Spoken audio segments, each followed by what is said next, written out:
volunteer who led the high school build committee for 2 years to give you this.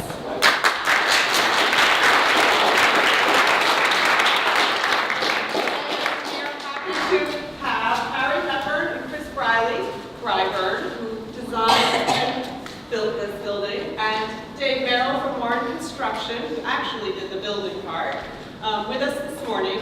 And then Sam Zuckerman will join us from Maine Solar Solutions, with the solar array on top. And we're going to learn about the building we're in and how to best use it, because it is a net zero build, and you are an important cog in making that work. So we invited the architects here to talk to us about the design and how to live in it. So thank you for taking time today to learn. Great, thank you guys. This is we're excited to be here and excited for the opportunity to sort of educate you on the building that you're being educated in.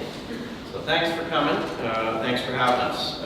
Learning in a high-performance building, which this is.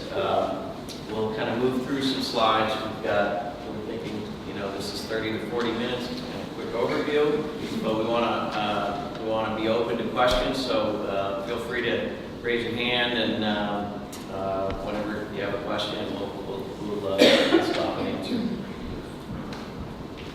So, this building was designed to meet 3 different certification processes and different standards. Passive House, which is the most stringent energy performance standard out there, was created in Germany, means you have a healthy, comfortable building that uses very little energy. Maine Advanced Buildings is a standard that Maine has been pushing, and with this standard, we're creating a building that uses 30% less energy efficient energy, and we create a maintenance plan to monitor the systems in place to ensure the building performs as it's designed. And then net zero, which means that you have a building that produces as much energy as it uses.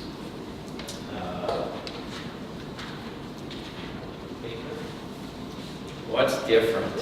So, with a passive house building, you've got a building that's been positioned to take advantage of the solar benefits.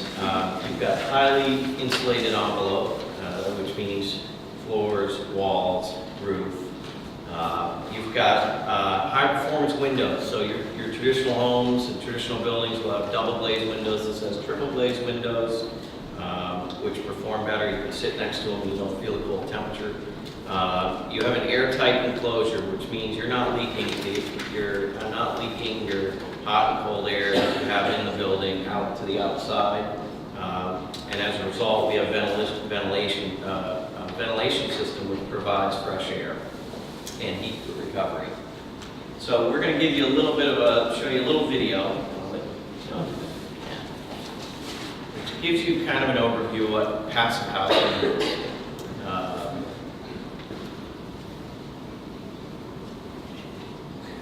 Passive House explained in 90 seconds. Does your house have a heater in the basement or maybe a fireplace? Probably also a central air conditioner or maybe a window unit. Did you ever wonder if it was necessary? In 1991, a physicist in Austria, Dr. Feist, built the first passive house. Here's what he did. 1. Proper insulation.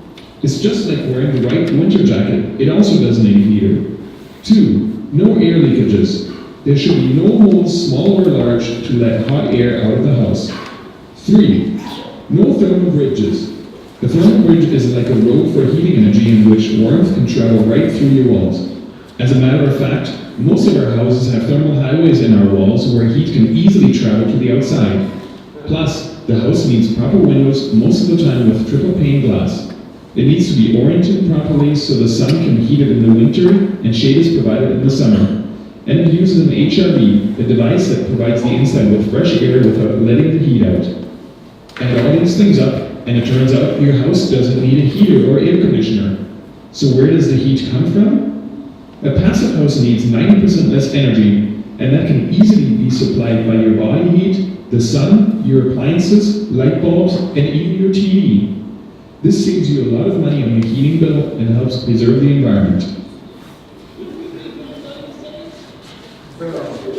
All right.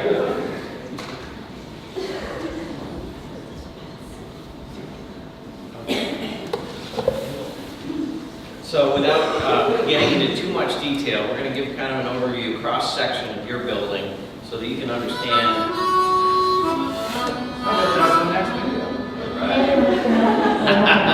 As you know, we usually share stories about people living in really small spaces.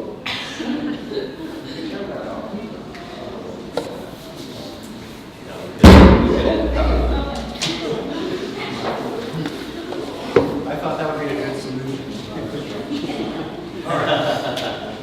All right, so the building, as we mentioned, is airtight, has a continuous airtight layer on the inside of the envelope, so your interior wall, you can see and everything.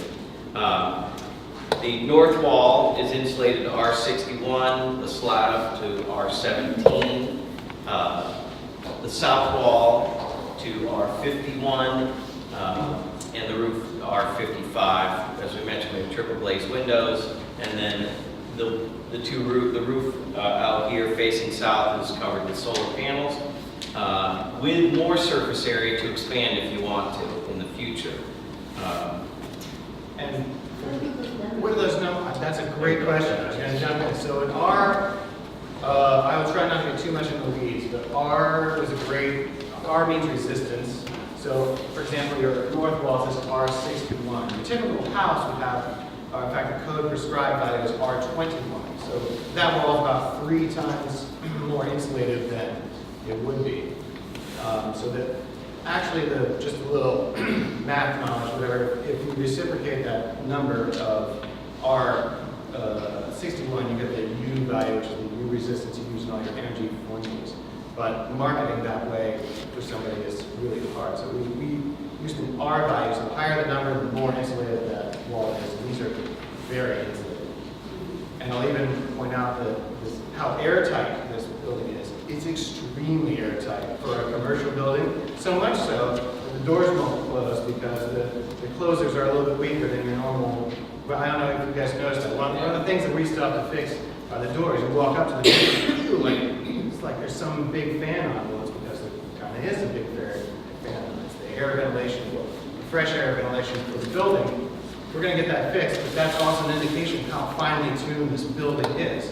You open up a window, you're going to get way more air in and out than you would in your normal house. This building is tuned to work as one big system, and you guys, the users, are the biggest question mark in our energy models. When we're modeling a building like this, what's the user going to do, Barry? Well, we want them to behave like a good, energy conscious student, teacher, faculty, user who thinks about if I leave something on too long. People like to turn the lights off, Turn the lights on. turn the computers off. Open the window on a day like today and you're blowing it for us. Our net zero numbers are going, they're just flying out. We'll be depressed. And our numbers are going to come back. And You'll be depressed. It's going to be ruined. It's going to be ruined. You guys let the window. So we're going to talk about what we do here, energy modeling and building monitoring. We energy model every building that we do, and we do this before the building is built. As we're designing the building, we're energy modeling it. And then afterwards, we provide building monitoring so that we can make sure that the building is performing as it's been designed. So Chris will kind of give you a little more insight on what that energy modeling means and what it entails. Sure, so this is just a snapshot of some of our outputs that we get from the model of the building that we're working on. When we say model the building, it's not just like modeling it like we do architecturally to see what it looks like and how big the spaces are. We're actually saying, this is a wall, it's opaque, it has an R value of a certain amount or a U value of a certain amount.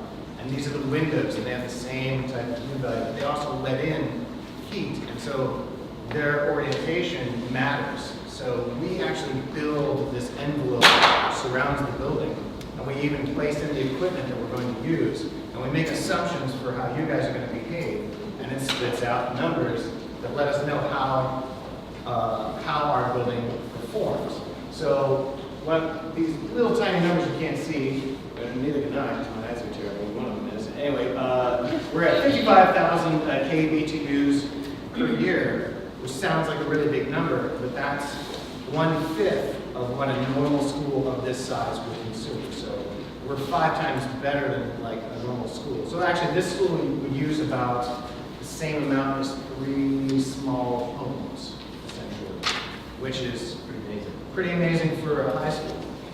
Gone are the boilers.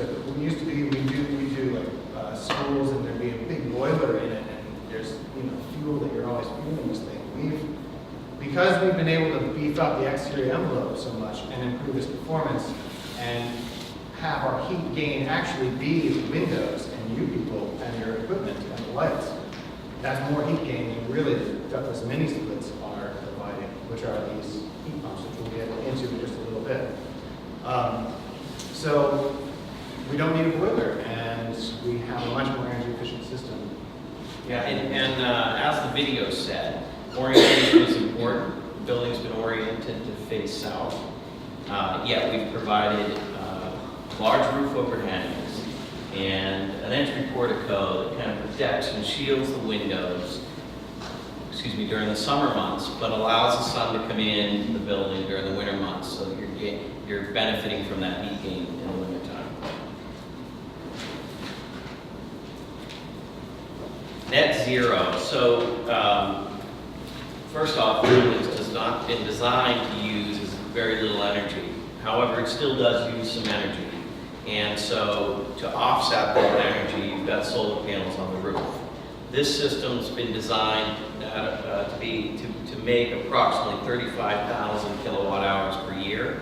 And based on our energy model, the building will use about 33,000 kilowatt hours per year. So if it all works out right, we've got maybe a net positive building here, just barely. But but anyway, net zero being the goal, trying to provide a few extra solar panels so that it gives a little flexibility. But as Chris mentioned, the biggest impact on that is the users and how you use the space, and being conscious about leaving lights on or not leaving lights on, and turning appliances off, turning computers off, and things that can be turned off. There certainly will be things that stay on. Your refrigerators always stay plugged in. The coffee machine's okay to stay plugged in. So we always advocate that you buy energy efficient, energy saver,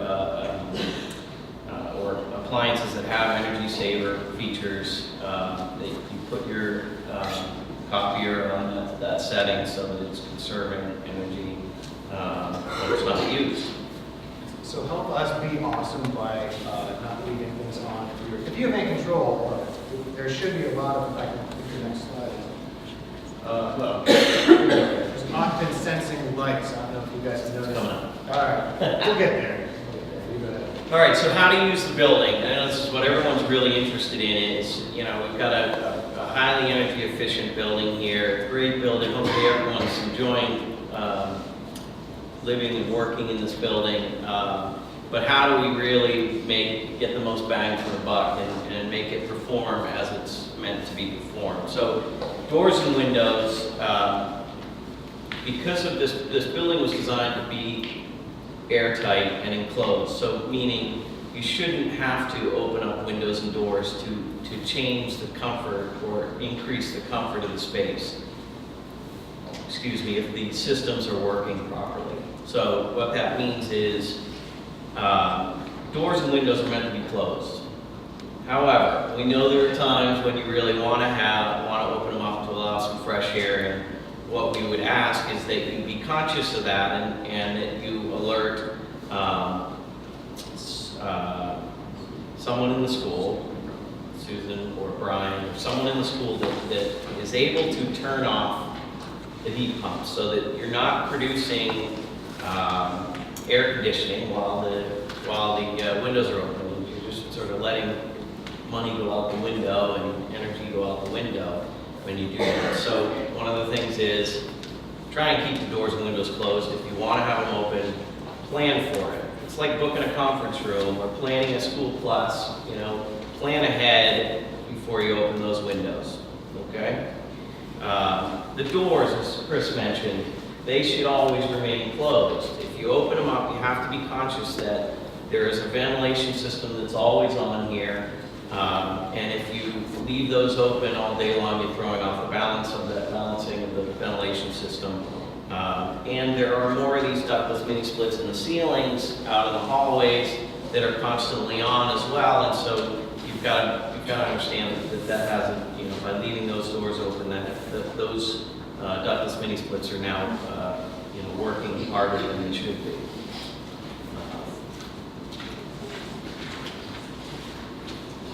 The lighting. What's that, ductless turn you around? I'm not there. Sure. So a traditional heating system, you know, forced hot air system that you might be familiar with in your house has ducts that run through the walls and the ceilings, and that distributes hot air or cold air.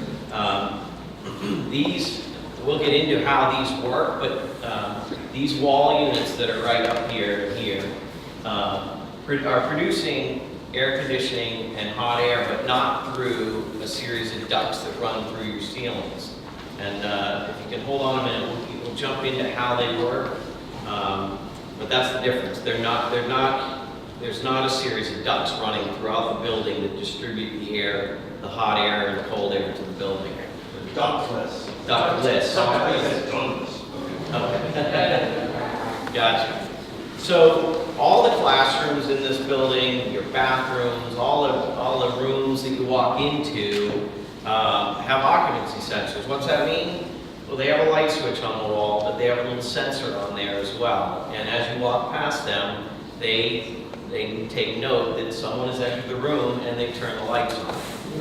If they're not working, they need to be adjusted. They can be adjusted. But the idea is that you should never have to override those. And when you leave the room, the lights will go off. So it's important that if they're not working properly, you recognize that and you say something. But that if they are working properly, that you don't press the button to override it. And that way, as you leave the room, as the class, you know, is done, or throughout at the end of the day, those lights automatically go off, and you're not wasting energy by leaving those lights on. There will be a delay, so it's not instantaneous. Right. So trust that it will go off on its own. I understand there are some rules. Yeah. So the other thing I'll add is that all the lighting is LED lighting, which is very energy efficient with, you know, that lasts 50,000 hours. You know, I don't know the exact number because each fixture is a little bit different, but they last a long time compared to your traditional bulbs, and they use a lot less energy. And Harry, can you have Dave say what he said again? I don't think we heard it back there. There, on the light sensors, there's a delay when you leave a room. It won't shut off instantaneously when you leave the room. It doesn't know that. So could be a 5 or 10 minute delay, especially in the restrooms or someplace like that. They will shut off on their own. So you shouldn't need to hit the off button. You hit the off button, you can turn the sensor off. On the flip side, as you walk in, they should be pretty immediate. As you walk past it, they should sense your presence. Are the restrooms on those? The restrooms, I believe they are. Yep. The single-use bathrooms on the first floor? Those are not. The single-use bathrooms are not. And those should be flipped. Those switches should be switched off when you leave the room. Yeah, thank you for pointing out. The storage room? Okay, all right. So, I mean, understanding which have traditional type switches and which have these little eyeballs, which underneath that, that's probably not a great spot for that star, but Covering up the sensor. right, but underneath that star, there's a sensor, and the rooms that have those switches, those are occupancy sensors, and they shouldn't need to be switched. All right, plug. Yeah, no. How about extending the line? Because you can make it idle or starting with the switch. But is that affecting the sensor as well? We can't hear especially back It's, His question was, some lights have dimming switches on it, and does that affect the light sensor in any way? And it doesn't change the light sensor knowing you're in the room. Traditionally, when you dim a light, the power usage would go down. Like with your incandescent bulb, it's almost 1-for-1. You know how, as the light gets lower, the energy usage gets lower. With LEDs, it's less so. Like dimming the light, it's not 1-for-1. You don't save as much energy as you think you're saving by having less light. But dimming's good. Will lights reset themselves each day? Like if we've been overriding them, not realizing that they shouldn't be? Well, like it's a new day, like it starts again and you just don't touch them after that? That is I don't know.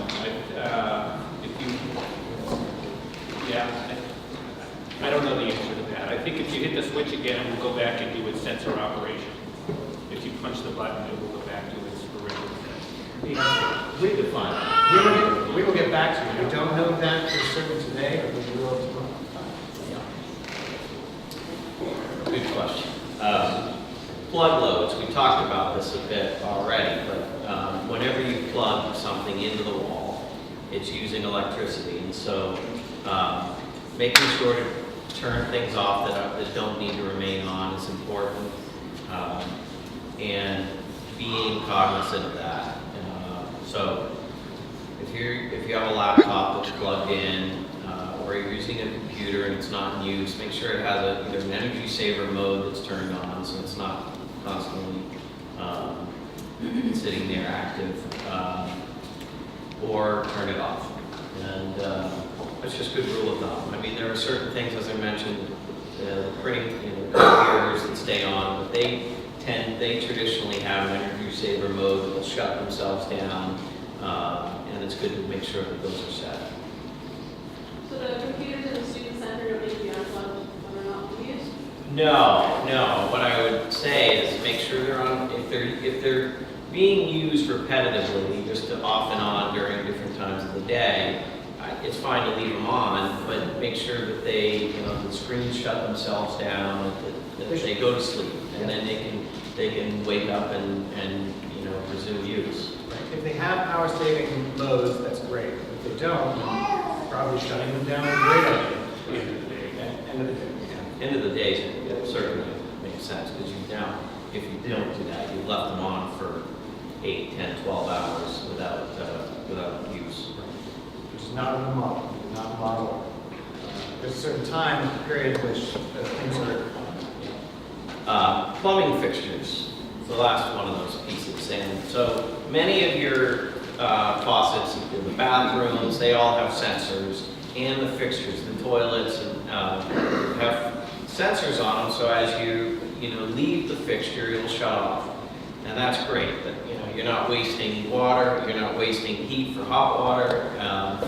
But there are some of the sinks out in here that don't have sensors on them, and you have to make sure that they're tightly shut off so that you're not wasting water. If the hot water is left on, it's using energy to heat the water. So you want to recognize that and be cognizant of that, and make sure that as you leave the fixture, you push it and make sure it's shut off. So we've touched on this a bit already, but heating and cooling provided by these units on the walls, and then in the halls, there's units that are in the ceiling, flush with the ceiling, and they're set and regulated by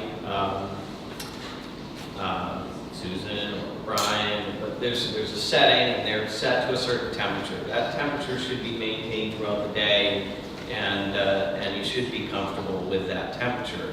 If you need to change that should be done by asking a question, or and not just reacting and doing it. Now, as we mentioned earlier, if the doors need to be open or windows need to be open, it's important that you make that that you realize that that's going to have an impact on these, and those should be turned off. I'll add one thing to that. The heat pumps work, and the ERVs as well work most efficiently when they are at a steady state. They don't like big swings in temperature from, typically in some of your households, you'll turn your heat back at night. These work less efficiently if they go through those temperature swings. So they're all set within a narrow range of temperature, and they should stay there. That will make them work most efficiently and draw less power. We should also add that they're very smart, and they sense use, and they sense people, and the direction of the heat will change depending on where it senses the need. So There's a little infrared eye right there that actually knows that where it scans the room and knows where it's hot and where it's cold and where the air needs to be directed. So it's watching you. There's no record feature on it. Ventilation. it is also being monitored. This has sensors in it that sends out a message so that it knows if something's not working or if the filter needs to be changed. So that's an important piece of the puzzle is, as we mentioned, is designing a building around a certain set of standards, but then monitoring the building to make sure it's functioning properly. And these are smart units. Sorry, but again, what we found in other locations, like similar to this, it's very important to keep filters clean. And although you're not doing that, keeping the air clean is important in terms of controlling dust, sweeping, wiping down surfaces. The more dust that gets into the air and clogs up the filters, the less efficient they run. So cleanliness is next to godliness, I guess. Keep the building as clean as you can. Keep the dust out of the air, and it will shorten the cycle that Brian has to change filters. So, Good. I'll run this conditionally. We talked about the ventilation system, right? It's balanced, so throwing it out of balance kind of throws out, lessens its efficiency. We'll actually talk more about how it works in just a little bit. I'm going to answer the question about ductless mini-split heat pumps and how they work. I'm going to try and do it quickly and efficiently. A heat pump, does everyone know how a heat pump works? I'll assume some people don't know how it works, but like your refrigerator is a classic heat pump. There is a refrigerant in your refrigerator, which is why it's called that. And it doesn't actually make heat, it moves heat. So it compresses that refrigerant and it gets hot. It's a liquid and it gets hot. And then it goes through an expansion valve and it turns into a gas, which is an endothermic reaction. Talking about physics, you guys know this, I'm sure. And then it gets cold, and so that part is inside your fridge. And then it goes against the compression, it gets compressed, which is what the power, the electricity the fridge is using. And then it gets hot, so the heat is on the outside of your refrigerator, and the cold is on the inside. So it's not really creating heat, it's moving heat, which is a much more efficient way to do it. So you're not burning something, you're actually changing the state of that refrigerant to create either hot or cold and where you do it.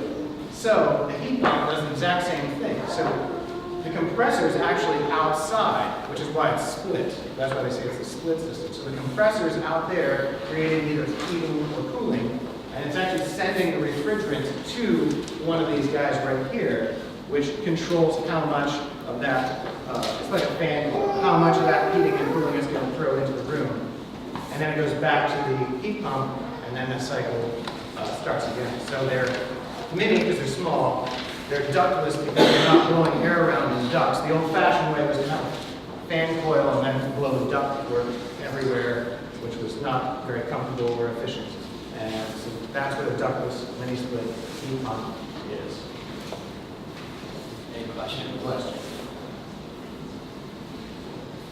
All right, now we ERV.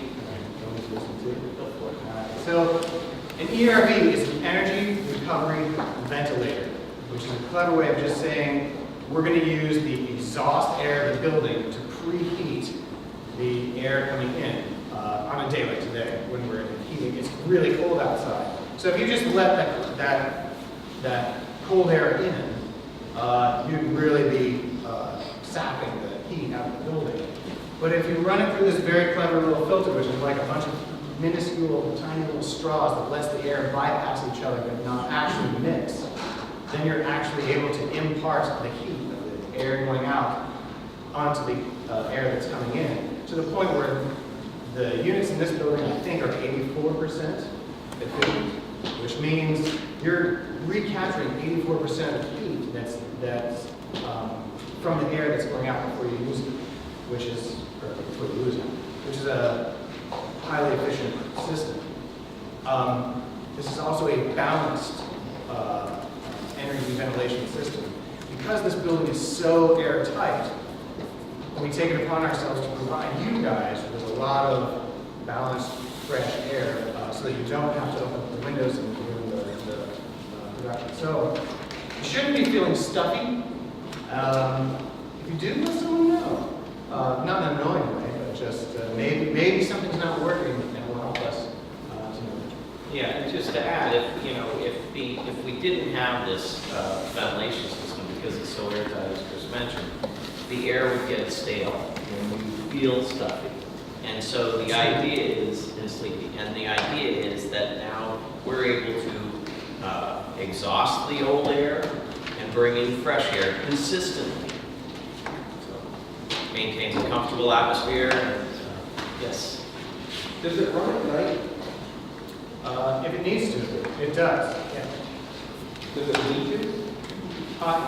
Yeah, like on a day like when it's -2 outside, you don't want your. I mean, this building is as efficient as it is. Without the sun streaming in on it, it will start to get really cold. And so, and like Dave mentioned, this building plays the long game. You know, it's not working on an hour-by-hour cycle or even a day cycle. It's you know, just running steady at an even temperature is like it's spring. It's like a flywheel. It's just how. Why would you need to bring fresh air in at night when nobody's here?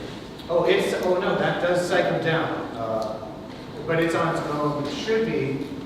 But one of the reasons why we monitor this stuff is so we know that it's actually cycling down in its off hours. It should have peak operation time and it should have off peak. Right, I believe it has it will cycle on occasionally as it needs to, but it also has a CO2 sensor if there's a rise in CO2 there.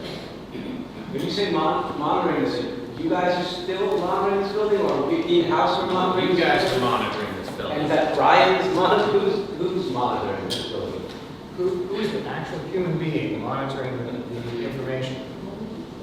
Raise your hand if you don't know. I don't know. So you are able to, you need to set someone who's monitoring. Right now, it is set up, so it sends an email, I believe, to 2 people. And maybe it hasn't sent an email yet, but the idea is that it should be set up to send messages, most likely to Brian, and maybe to Susan, but it should be sending out a message every once in a while that says, everything's good. Although it may be set to only send a message if something's not working, which we need to determine that. Yeah. We will bring clarity to that question tomorrow. Yes. If all works perfectly and nobody opens any doors, how much energy is lost just to the world? To the world, 55,000 kBtus per Could year. you speak up, please? He asked if this building runs as, oh, well, do you mean like with no humans? Yeah, what's the thermal efficiency? He asked what's the thermal efficiency of the building, like when it's not being operated or not being. If nothing disrupts anything. No air. Yeah, zero variables and possible scenarios. Yeah. But I don't know the exact numbers. We've modeled it with all the variables in, so we don't take those variables out to, Right, so I don't know. But with everyone, if it operates as we've modeled it, it's 55,000 kBtu. You briefly touched on it, but I just wanted to expand a bit. Is this building designed to have all the doors closed, including classroom doors closed at all times, or is it? At all times, within reason. We're not going to lock you guys in and you can only leave when at a certain time. Interior classroom doors? Yep. Interior doors matter In less. what format does it? that helps because there's individual zones, but it matters less than the exterior doors. Right, yeah. I wouldn't worry much about the interior doors between classroom and floor. It's really the envelope. We'll field any questions. Any comments? So I know, especially the past couple weeks, we walk into a classroom, we think, oh, it's so overheated in here, or oh, it's really freezing cold in here, and then we're like, wait, we're not supposed to change the temperature thing. And what do you do? Tell someone. Yeah, make sure you tell someone. Tell someone when we get to the bottom of this, should be Right. operating more efficiently. Like the room at the end of the hallway is always really cold in there. All right. Take notes. Yeah, take, no, I think, you know, the important thing is this is like, it's like, you know, learning a new program. There's always questions that come up, there's things that don't seem to make sense. There should be a way there should be a point person that those questions should filter through. And I would encourage you that if something comes up like that, every one of you should be able to, you know, raise your hand or send an email to someone with a question about that, because it raises an awareness of it. So And- I'll stand up and say, I'm the someone. Okay, so Alright. if there's a problem with the heat, it's too hot, it's too cold, come talk to me, and I'll get Brian, or I'll figure out what to do or something, so come talk to me. I would also add that I don't think that, in my mind, I don't think that's nagging. I think that that's a learning, an important learning process, and understanding how the building's functioning and making sure that it's functioning properly. So if those questions come up, they can be looked into and then and either resolved or realize that that's the way the building functions.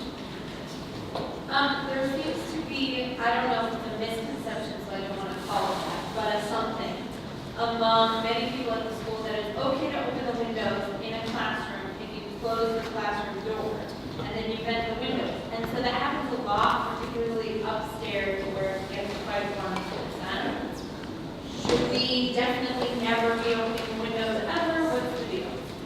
Well, no, I think that, well, if it's getting hot, we should look into why it's getting hot. So I think that that's, you know, that's one of those moments where you send an email and you say, something may not be functioning perfectly here. But the ventilation system is one single unit throughout the building. Well, there's actually three, I'm sorry. But upstairs, the entire upstairs is on one ventilation system. And so if you close the doors, you're still using, you know, you're still overworking that system by opening the windows.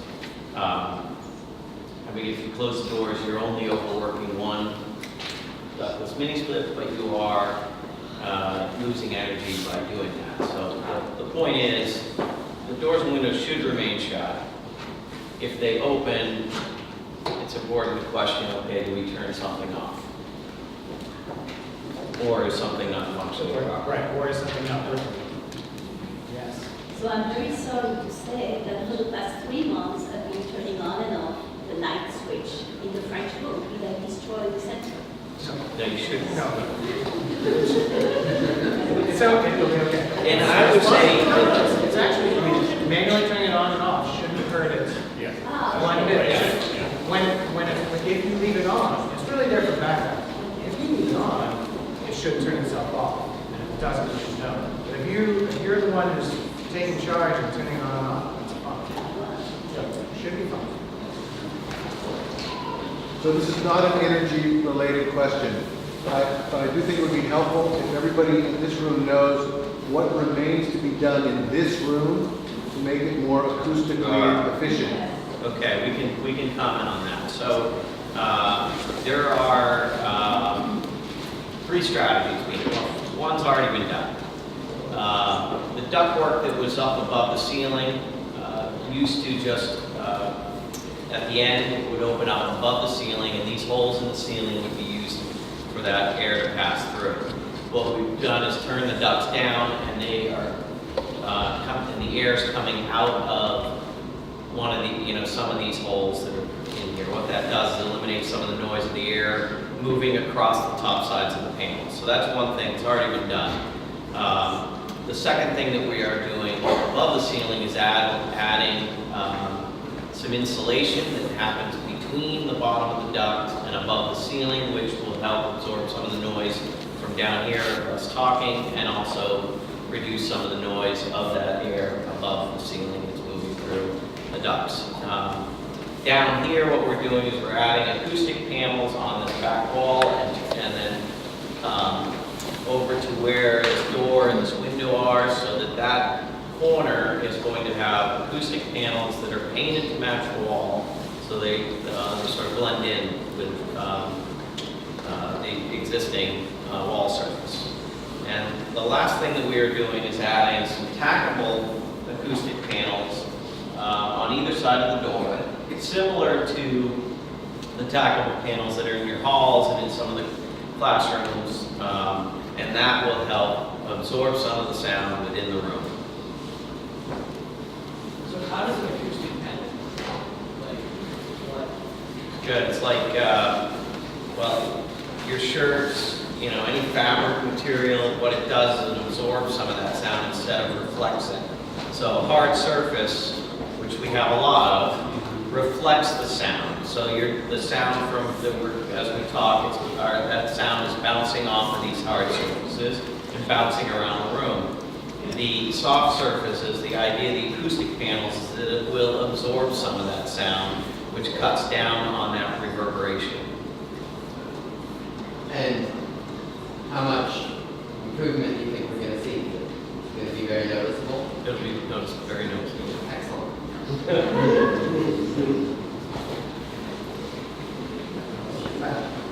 Is it possible to monitor the power produced by the solar panel? Excellent question. Our next presenter. Good segue. Yeah, what was the question? How can we monitor the power produced by our solar array? So Sam Zuckerman from Maine Solar Solutions who installed the array and the one on the handwork building is going to hook up and talk to us how we can monitor our array. So, before I begin, hello everybody. Staying in your places, if you wish, why don't you get up and stretch and take a moment while I get set up here. Hi everybody. I'm Sam Zuckerman. I'm the owner of Maine Solar Solutions and also a parent at the school. Our little guy Walter's over in the first grade classroom and second classroom. So, the good news is that you don't have to interact with the solar electric system at all. It just operates all on its own. I wasn't prepared for such a large group, but I'm going to step you guys very quickly to a quick conceptual understanding of how solar electric works. First of all, the kind of solar electric system that we have in the school, on the high school, and also on another building on the campus. Does anybody know what building also has solar panels? Oh, actually, there's two buildings. The EC has a system. The other system that I was referring to is over on the handwork building. Has anybody seen them? Yes. They're on the south side, so they're sort of away from you. So the way the solar electric system works, and this is a grid type system, it doesn't have any batteries, is that when the sun is shining, and the sun is hitting the solar panels produce electricity. There's basically two types of electricity. There's DC electricity, direct current, that's what you get out of batteries. That's what operates your cell phone or your laptop. There's AC current, and that's what we get out of our plugs, our outlets, and what most of the appliances, certainly all the appliances, the heating systems, etc., in the school run. The solar electric panels convert sunlight into DC power. That DC power is fed into an inverter. That's our equipment that's installed in the closet upstairs. That converts the DC power into AC power. That AC power is then fed into the electric service panels. They're located in the mechanical room downstairs. You measure your electricity usage when you look at an electric bill. You measure it in kilowatt hours.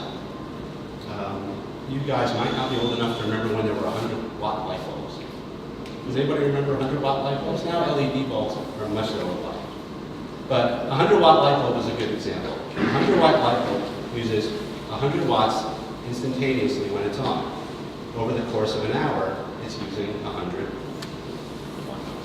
watt hours. If you were to have 10 light bulbs, 10 times 100 is 1,000. That's 1 kilowatt hour. So if you had 10 100 watt light bulbs running for an hour, you'd use 1 kilowatt hour. So our electric meters outside measured the electricity usage on a monthly basis in kilowatt hours. So when they modeled the school, with the assumption that the school is going to use around 33,500 kilowatt hours, I think that's what it said. So we designed a solar electric system that will, on an annual basis, throughout the year, based on the weather conditions in the state of Maine, based on the pitch of the roof, which is the angle of the roof, and on the orientation of the roof, how far it is south, southwest, southeast. We model the output of the solar electric system before we build it to offset that amount of electricity.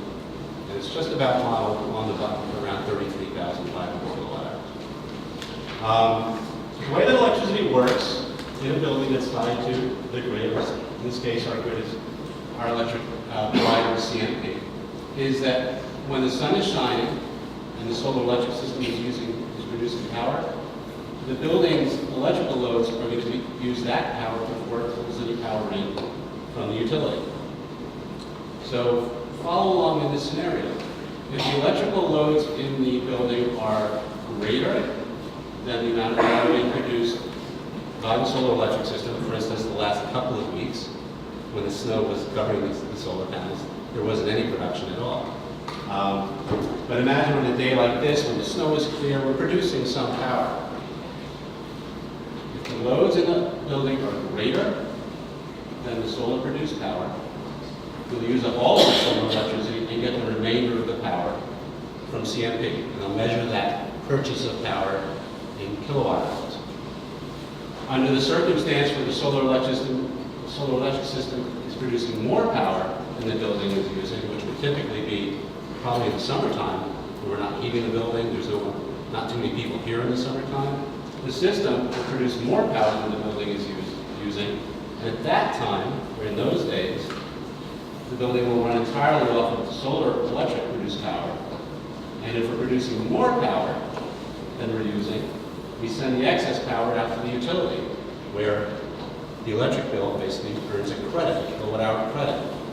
So over the course of a year, the kilowatt hour production of the solar electric system, plus the credits when it's producing extra power, should offset the amount of power that's being bought from the utility, for instance, at night when the sun isn't shining, etc. So that's a real basic overview. Is CMP under obligation to purchase all the solar electricity produced by all the various buildings, even if it's more than they need? Or? They are under the current solar policy, we call it threatened solar policy, which has been in place for 30 years. The utility has to give you a credit for that power. They don't give you dollars, they just give you a credit for the units. It's kind of like trading gasoline. It's in gallons, not in dollars. Question? How come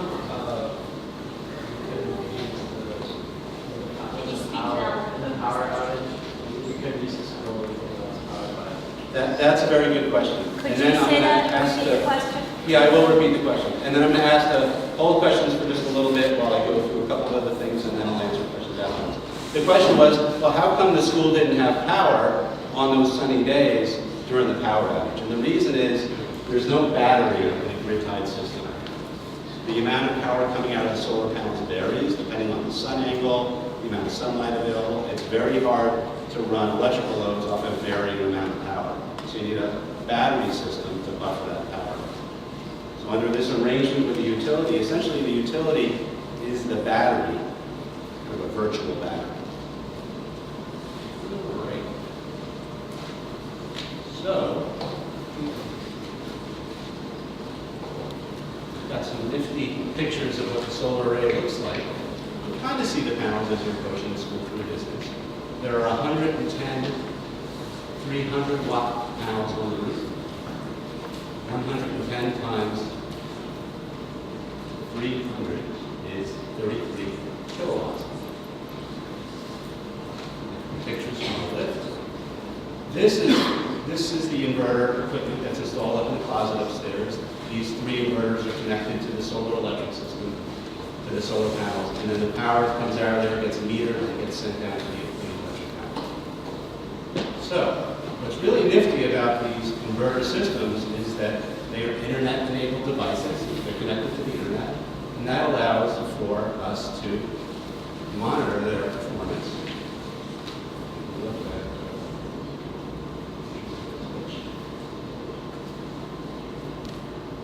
So this website is available. I have to work with the school in order to get a gatekeeper, someone who can have access to the password, etc., and then share it. But this allows us to take a look at the solar electric system, and this is actually live right now.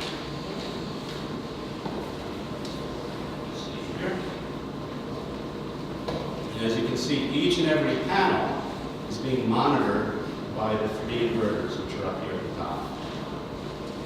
You can actually click in and see how that panel is performing. Over time, there's a playback function. So this is today's power production. I'm playing back. This is nighttime, 2 in the morning, etc.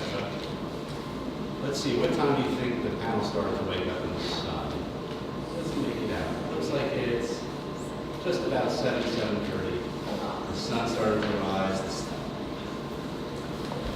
and the panels started to get lit up. And the wattage of the panels increases as more and more sunlight hits those panels. And I'm sure that there was some snow on those panels this morning from the dusting that we got last night. Now, if we take a quick look in here, we can actually take a look at the last week and see that we were missing quite a bit of production because of the snow. So what's helpful for us is being able to, and the bookkeeper actually does this at the school, they are able to monitor the system and see how many kilowatt hours are produced, and then check CMP's bill to make sure that they're getting proper credits. And between the solar produced and the amount of power bought from the utility, at the end of the year, the school will be able to add up just how much electricity the building actually uses and see how close the usage is to the model performance. Do a quick little playback. So all these early dates here, that was when we still had snow up on the panels.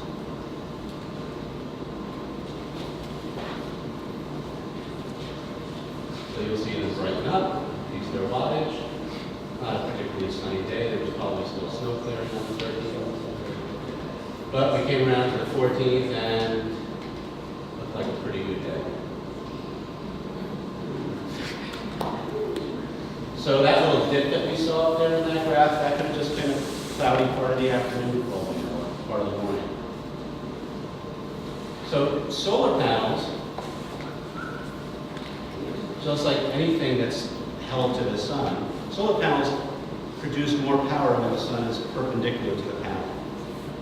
Now, the sun rises throughout the year. The sun is higher in the summertime and lower in the wintertime. Throughout the day, the sun rises in the east and sets in the west. So the angle of the sun in relationship to the solar panels changes throughout the day.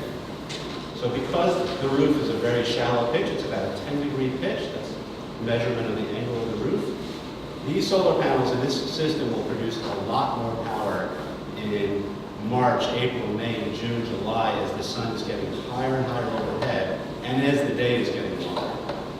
So it'll be kind of neat to be able to access this and take a look at the historical data and actually be able to map it up. I am sure that the science teachers could work with you to create a little little project to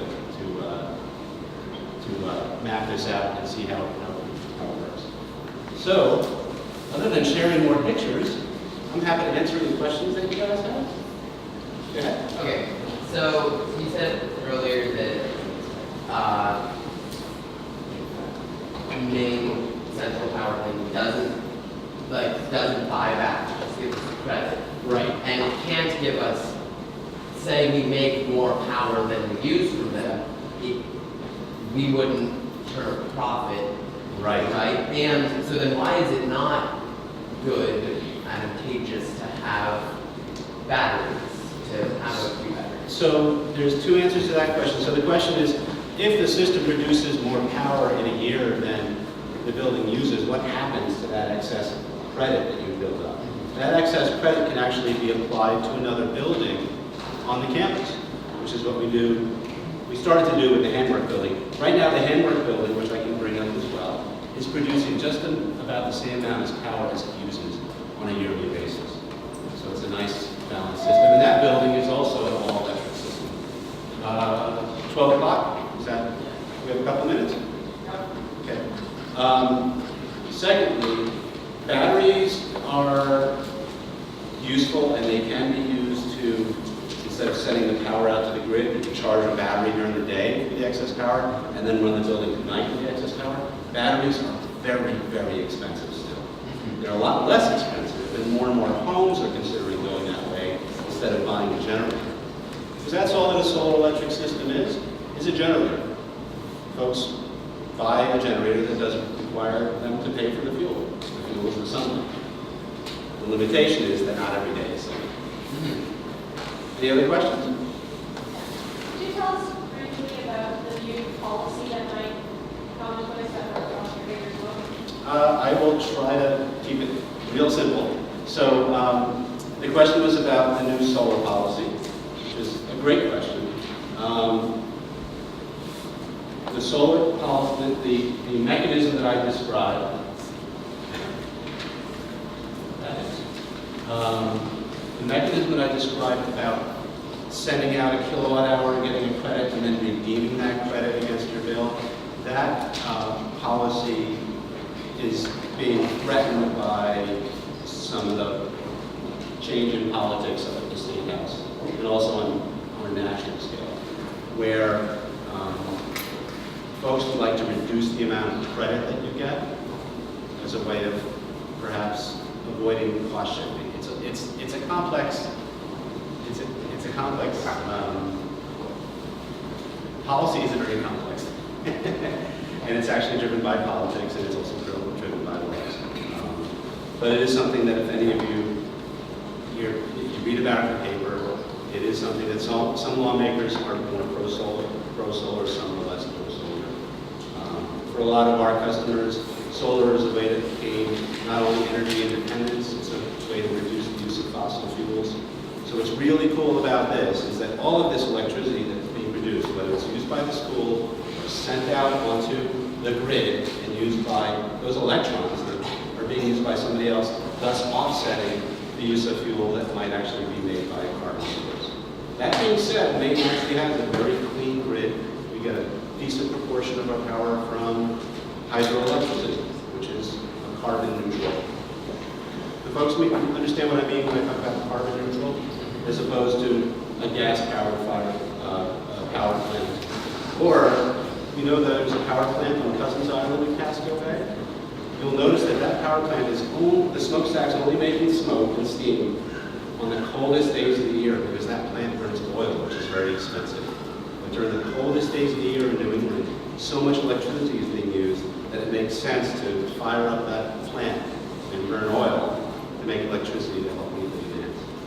So you would think there is a benefit for folks to install solar on their homes, their schools, their businesses, because it helps to reduce the reliance on fossil fuels. Any other questions? Yep. How much snow or ice on the panels precludes us from getting energy? If there's a dusting, do we get no?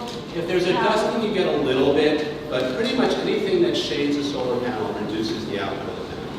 And when you have a very shallow pitched roof like this, the snow doesn't slide off easily. And we just went through the most extreme weather event in a lot of people's memories, in that we had snow and then bitter cold, even on our very steeply pitched roof at our house. Typically the snow would slide right off. It stuck for 2 weeks because the snow adhered. It came down wet, stuck to those glass freezing cold panels, and it never got cold, even in the beautiful, bright, crisp, sunny days up there. But we factor that into the model when we estimate how much power the system's going to produce. And does anybody, are there options for doing anything to clear them, to I have would them not- vibrate the snow off or heat the snow off? Or it doesn't make sense to heat them off because you'd be using energy, so and it's a common question. We don't recommend that people clear off their solar panels because we don't want them to damage them by accident or to hurt themselves in the process of pulling the snow off the panels. For the school, it really doesn't make sense because the amount of production that you lose due to snow is really small because the amount of sunlight in these winter days is limited because the days are short, and the power of that sunlight against that is coming in at such a acute angle, right? Acute? Yeah. Okay. Acute angles. Means that you wouldn't be making much power anyway. So I can show anything. We need to wrap up soon. We do? Okay. I can just answer any more questions and then we're done. Great. Thank you very much.